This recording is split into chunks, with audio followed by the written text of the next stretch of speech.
আসুন এই ভাগ্যটা বাইকটা নেই, ভালোটা কিভাবে নিবেন আমি পবিত্র কোরআন শরীফ থেকে হাদিস শরীফ থেকে যা তেলাওয়াত করেছি সরাসরি এখন আলোচনায় ঢুকবো। আল্লাহ আমাদেরকে কবুল করুক, সকলে বলুন আমিন। আল্লাহর কোরআনে এই কোরআন শরীফে আমাদের জন্য ওয়াজ করেছেন আল্লাহ নিজে।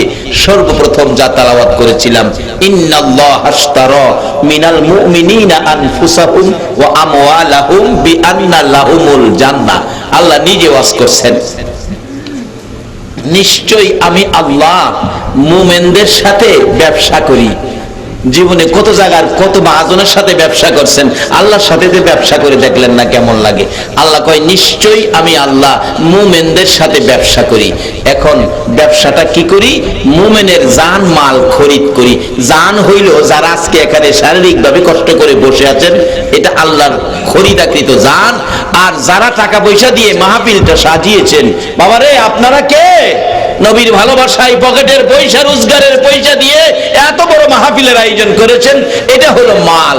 আল্লাহ বলেন এরকম জান মাল আমি আল্লাহ খরিদ করি মুমিনের কাছ থেকে। বলুন কার কাছ থেকে? এখন মুমিন হইবেন কেমনে? মুমিন হইবেন কেমনে? মুমিন হইতে গেলে লাগবে কি? এটা হাদিস শরীফে আসছে। নবীজি একদিন প্রশ্ন করেন হযরত ওমরকে, ওমর তুমি আমাকে কেমন ভালোবাসো? ওমর বলেন হুজুর বলেন কি, আমি তো আমার ছেলে মেয়ে বিবি বাচ্চার চাইতে আপনাকে বেশি ভালোবাসি। রাসূল বলেন ওমর তুমি এখনো মুমিন হও নাই, অথচ নামাজ কম পড়ে নাই, রোজাও রাখেন, বাকি সব আমল করেন, তারপরে বলে মুমিন হয় নাই। হযরত ওমর বলেন বলেন কি, আমি মুমিন হইতে পারলাম না? রাসূল বলেন তুমি ঠিক করে বলো আমাকে কেমন ভালোবাসো? হুজুর ধন সম্পদ বিবি বাচ্চা বাড়িঘর সবচাইতে আপনাকে বেশি ভালোবাসি। রাসূল বলেন ওমর তুমি এখনো মুমিন হও নাই, ঠিক করে বলো আমাকে কেমন ভালোবাসো? ওমর চিৎকার মারছে ইয়া রাসূলুল্লাহ, ছেলে মেয়ে বিবি বাচ্চা ধন সম্পদ বাড়িঘর এমন কি আমি ওমরের জানের চাইতে আপনাকে বেশি ভালোবাসি। রাসূল বলেন এইবার মুমিন হয়েছো। এখন আপনারা কি জানের চাইতে রাসূলকে বেশি ভালোবাসতে রাজি আছেন? তাইলে এই মুমিনের সাথে আল্লাহর ব্যবসা। মুমিনের জান মাল খরিদ করবে কি দিয়ে? টাকা দিবে না, ইউরো দিবে না, ডলার দিবে না, পাউন্ড দিবে না, কি দিবে? কোরআন শরীফ বিআন্না লাহুমুল জান্নাহ। আমি মুমিনের জানমাল খরিদ করি আমার জান্নাতের বিনিময়। জান্নাতটা তাদেরকে দেই, তাদেরকে আমি নেই। আল্লাহু আকবার বলুন। এখন মুমিন হইতে গেলে নবীর ভালোবাসা, এই নবীর ভালোবাসা দিয়ে যদি নামাজ পড়তে পারেন তাহলে কাজে লাগবে। নবীর ভালোবাসা যদি টুপি লাগাইতে পারেন তাহলে কাজে লাগবে। নবীর ভালোবাসা যদি দাড়ি রাখতে পারেন তাহলে কাজে লাগবে। নবীর ভালোবাসায় পাঞ্জাবি পড়তে পারেন তাহলে কাজে লাগবে। দাড়ি আছে ভালোবাসা নাই, বলুন এই দাড়ির কোনো দাম আছে? রবীন্দ্রনাথ ঠাকুর কত বড় দাড়ি, সুবহানাল্লাহ। আছে আপনাদের এত বড় দাড়ি? একজন কইতাছে হ্যার বলে হইব। এই বাবা তুই কি রবীন্দ্রনাথ ঠাকুর হইবে নাকি? কথাবার্তা সাবধানে বইলো, অনেক কথাই কিন্তু ঈমান নষ্ট হয়ে যা। বলুন রবীন্দ্রনাথ ঠাকুরের দাড়ি আছে কিনা? ছোট না বড়? যদি শুনেন কালকে রবীন্দ্রনাথ ঠাকুর মারা গেছে, লাল দিঘির ময়দানে ঠাকুরের জানাজা হবে, আপনারা কি কেউ যাবেন? কেন? দাড়ি আছে তো। কিন্তু দাড়ি আছে, আসল নাই। কি কর কি আসল নাই? আসল হলো কি? ঈমান। ঈমান হলো নবীর মহব্বত। আল্লাহু আকবার বলুন। দাড়ি আছে ঈমান নাই, জানাজায় কেউ যাবেন না। কিন্তু যদি আজকে রাত্রে মাইকিং করা হয় আগামীকাল সকাল 10টায় কবি নজরুলের জানাজা হবে লাল দিঘির ময়দানে, বলুন তো মুসলমান যাবে কিনা? কেন? তার তো দাড়ি নাই। কি নাই? কি নাই? দাড়ি তো নাই। কি আছে? আর কি আছে? একটা আছে ঈমান, আরেকটা কি আছে? নবীর। কারণ উনি গান গাইতেন। কি গান? তোরা দেখি যা আমিনা মায়ের কোলে, তোরা দেখি যা আমিনা মায়ের কোলে। নবী শান ও মান গাইতেন।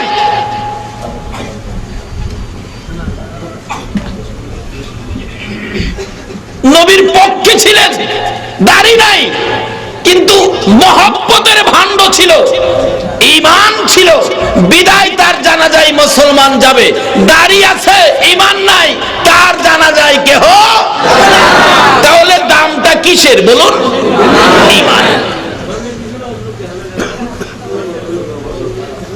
আমার একটা বাস্তব ঘটনা জানা।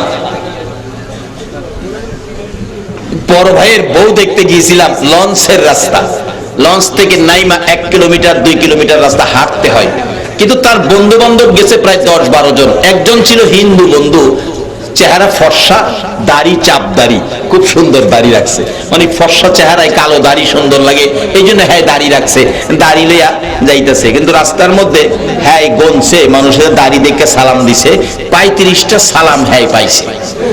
লঞ্চের মধ্যে আইসা কই, তারা মুসলমান হইয়া কি করলি, একটা সালাম পাইলি না? আর আমি হিন্দু বেটা 35টা সালাম পাইছি। মুসলমান তো কাজে না হইলো, হেমনে তো পণ্ডিত। বেটা ওই সালাম কি তুই পাইছস? এটা তো আমার নবীর দাড়ি রাখছস, সুন্নতে পাইছে, তোরে তো দেয় নাই, তুই দাড়ি ভালায় দেখ, তোরে দেয়নি। আসলে তো কথা ঠিক, কি কোন? সালাম কি আসলে হেরে দিছে না দাড়িরে দিছে? হিন্দু বেটা দাড়ি রাখলো সালাম পায়। এই নবীর ভালোবাসা থাকলে ইজ্জত আপনার বাড়বে না কমবে বলুন তো? হিন্দু বেটা দাড়ি রাখছে মহব্বতে না, এরপরও ইজ্জত পাইতেছে নবীর সুন্নতের খাতিরে। এই সুন্নতের আমলও আমাদের থাকা দরকার আছে। যাই হোক, এদিকে আমার ওয়াজ না। এবার দাড়ি আছে, সালাম পাইছে, কিন্তু আসলে হিন্দু বেটা দাড়ি নাই, সালামও পায়। কবি নজরুল কেন? তার মধ্যে নবীর প্রেম ছিল, নবীর ভালোবাসা ছিল। আসলে এই নবীর প্রেমের গান গাওয়ার জন্য আল্লাহ পাকেরই তো নির্দেশ। দেখেন, যত ইবাদতে যাবেন বলুন এই নবী আছে কিনা? সপ্তাহের ভিতরে কিন্তু এই নবী আছে। এই সিস্টেমটা আল্লাহই করেছেন। আল্লাহ বলছে তোমরা এই গুনগুনি তোমরা গাইতে থাকো, কারণ যদি না গাও আমি আল্লাহকে তোমরা খুশি করতে পারবা না। তার বাস্তব দেখবেন, পরিবহন সেক্টরে যারা চাকরি করেন, বাস যারা চালায়, 3 জন স্টাফ থাকে, একজন ড্রাইভার, একজন কন্ট্রাক্টর, আরেকজন কি জানি, মাশাআল্লাহ জানেন দি আপনারা সব, আরেকজন কি হেল্পারের কাজ হলো গেটে থাইকা গেট পরিষ্কার করে দিবে, প্যাসেঞ্জার নামাবে, প্যাসেঞ্জার উঠাবে।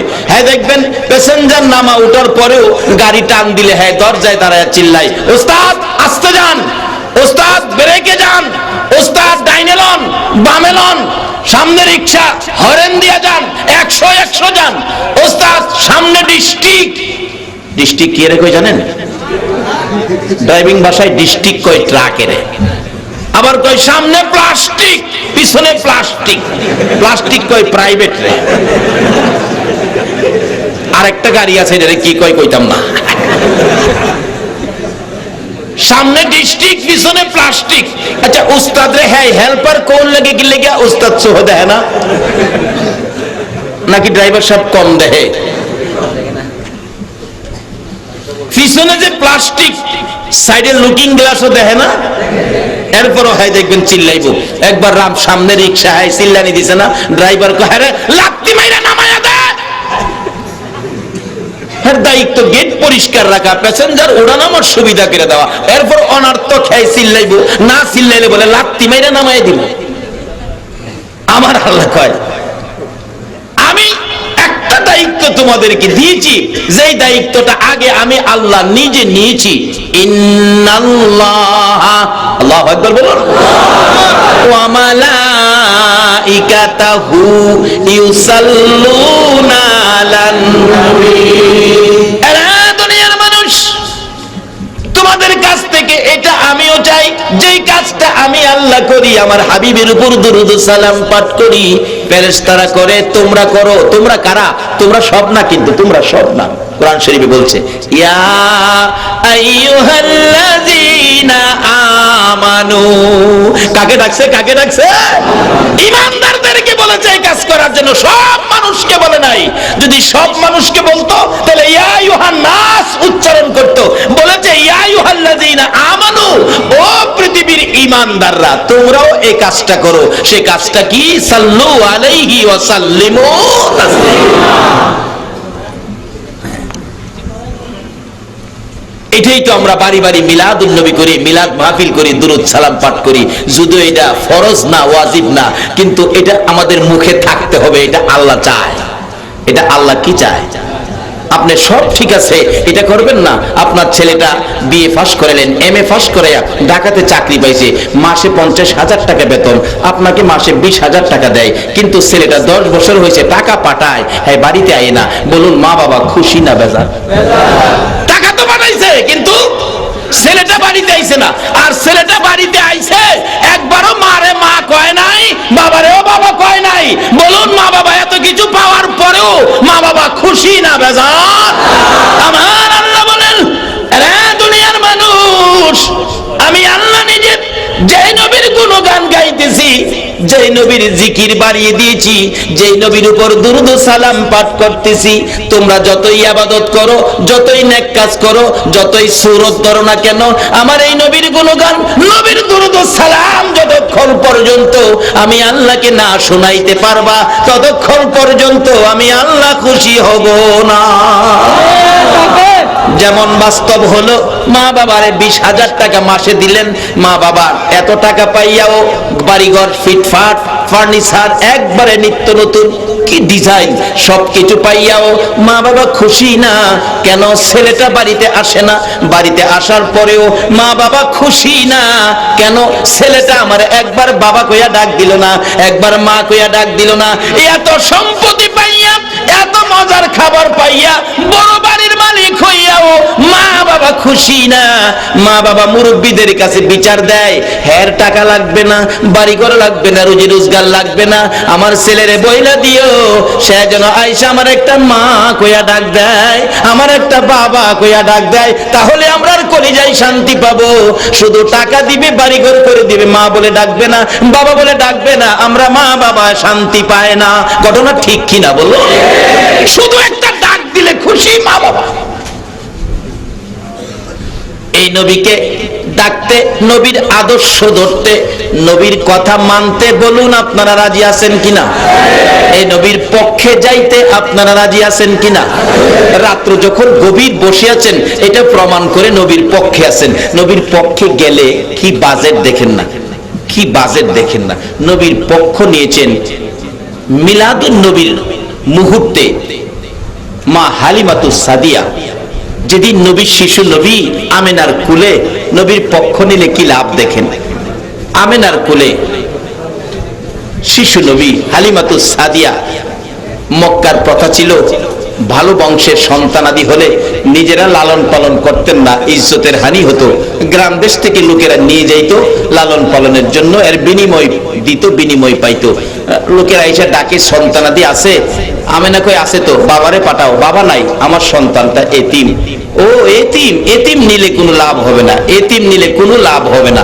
আচ্ছা আপনারা কি এতিম নেওয়ার পক্ষে না না নেওয়ার পক্ষে? কি লাভ পাবেন এই নবীরে যদি নিতে পারেন? আপনারা বসে আছেন, নবী নিয়ে যান। এবার হালিমাতুস সাদিয়া এইভাবে আসতেছেন, লোকেরা এতিম বলে কেউ নিতে রাজি হলো না। হালিমাতুস সাদিয়া ডাক দিলেন, বাড়িতে কেউ আছেন? সন্তানাদি আছে? আছে তো, বাবারে পাঠান। বাবা নাই। হালিমাতুস সাদিয়া বলেন, তোমার নাম কি? আমার নাম আমেনা। সাগরে যেন আমি বাসতেছি। যাইতে যাইতে ঘরের দরজার কিনারে গেলাম। দরজার কিনারে যাওয়ার পর আমেনা ঘর থেকে ডাকতেছে, এই যে দেখো গো আমার এতিম। এতিম বলে যখন আমেনা ডাক দিলেন, আমার নবী দুইটা চোখের পানি জর্জর করে ছেড়ে দিলেন। এতিম এতিম বলে আমাকে ডাকে, এতিম বলে আমার কেউ নেয় না। আমার আল্লাহ বলেন, বন্ধু গো তুমি কেঁদো না গো বন্ধু, এতিম বানাইলাম মানুষের ভালোবাসা তোমার প্রতি আদায় করার জন্য। ও বন্ধু কথা দিলাম, এতিম বলেও যদি তোমার কেউ ভালোবাসে গো, আমি আল্লাহর ভালোবাসা তারা লইয়া যাইব। তার বাস্তবতায় আসুন, হালিমাতুস সাদিয়া এতিম নবীর ভালোবাসায় সামনে বাড়তেছে। দরজাটার মধ্যে দাঁড়াইয়া দেখে, এটা কেমন এতিম রে, এটা যেন একটা পূর্ণিমার চাঁদ উদয় হইয়া রইছে, ঘরটা যেন আলোকিত হইয়াছে, শিশু নবী শুইয়াছে। হালিমাতুস সাদিয়া দরজাটার মধ্যে দাঁড়াইয়া এক নজর তাকাইয়া আর সহ্য করতে পারে নাই। নবীর সুন্দর চেহারা দেখে, পূর্ণিমার চাঁদের মতো উজ্জ্বল দেখে গুনগুন গুনগুন করে গান গাইতে শুরু করেছে। মা আমিনার কুলে দেখো চাঁদ উঠেছে, বলুন মা আমিনার কুলে দেখো চাঁদ উঠেছে, যাহারি প্রেমেতে জাহান পয়দা হয়েছে। হয়েছে। হাইরে যাহারি প্রেমেতে জাহান পয়দা হয়েছে। মা আমিনার নয়নে মনি সৃষ্টি কুলের সেরা যিনি। মা আমিনার নয়ন মনি সৃষ্টি কুলের সেরা যিনি। যিনি পরি ফেরেশতারা সব পাগল হয়েছে। যিনি পরি ফেরেশতারা সব পাগল হয়েছে। যাহারি প্রেমেতে জাহান পয়দা হয়েছে। হাইরে যাহারি প্রেমেতে জাহান পয়দা হয়েছে। হালিমা বলেন আমার কুলে দে, আমি এতিম ফালাইয়া যাইতে রাজি না। হালিমাতুস সাদিয়া সামনে বেরে শিশু নবী, আমার আপনার নবী, যেই নবীর পক্ষে বসে আছেন, এই নবীকে এইভাবে দুইটা হাত বাড়ায় টান দিয়ে কুলে নিলেন। হালিমা বলেন নবী কুলে নেওয়ার পর, নবীকে নেওয়ার পর আমার ভাগ্য কতটুকুন ভালো হয়েছে। সর্বপ্রথম পুরস্কার, আমার স্তনের মধ্যে দুধ ছিল না, দুধ শুকিয়ে গিয়েছিল, এক ফোঁটা দুধও বাহির হতো না। আল্লাহর কসম করে বলি, এই নবী কুলে নেওয়ার পর আমার শুকনা স্তনের মধ্যে দুধের জোয়ার এসে গেছে। বলুন এই নবীরে নিতে পারলে আমাদের লাভ হবে না লস হবে? হালিমাতুস সাদিয়া বলেন ও মা বোনেরা, তোমরাও সেই নবীর মিলাদের পক্ষে আসো, সেই নবীর মায়ায় আসো, সেই নবীকে ভালোবাসতে শিখো। হালিমাতুস সাদিয়া বলেন শিশু নবী কুলে লইয়া ঘর থেকে বাহির হলাম। যাইতে যাইতে সোয়ারির কাছে গেলাম, সোয়ারিটা দুর্বল ছিল, পিছনে পড়ে যাইতো, হাঁটতে পারতো না। আল্লাহর কসম করে বলি, শিশু নবী লইয়া সোয়ারির কাছে যাইয়া দেখি আমার নবীকে এক নজর দেখে সোয়ারি, দুর্বল সোয়ারি মোটা তাজা হইয়া গেছে। শিশু নবীকে সোয়ারির উপরে উঠা বসাইয়া নবীকে কোলে লইয়া রওনা হলাম। কিছু দূর যাওয়ার পর দেখি আকাশ থেকে মেঘের টুকরা এসে আমাদের মাথার উপর ছায়া দিতেছে। নবী লইয়া চললাম। কিছুক্ষণ হাঁটার পরে দেখি সকালবেলা যারা মক্কা থেকে তাইবের দিকে রওনা হয়েছিল, আমি বিকালবেলা রওনা হইয়া কিছুক্ষণ হাঁটার পর সকালে যারা আসছিল, আমি বিকালে রওনা হইয়া তাদের আগে আগে আমি চলে গেছি। বাড়িতে যাইয়া দেখি যে বকরিগুলি দুধ দেওয়া বন্ধ করে দিয়েছিল, এই নবী আসার পরে রে আমার সকল বকরির থেকে অটোমেটিক দুধ পড়তে শুরু করেছে। বলুন এই নবীরে নিতে পারলে আমাদের ভাগ্য ভালো হবে না?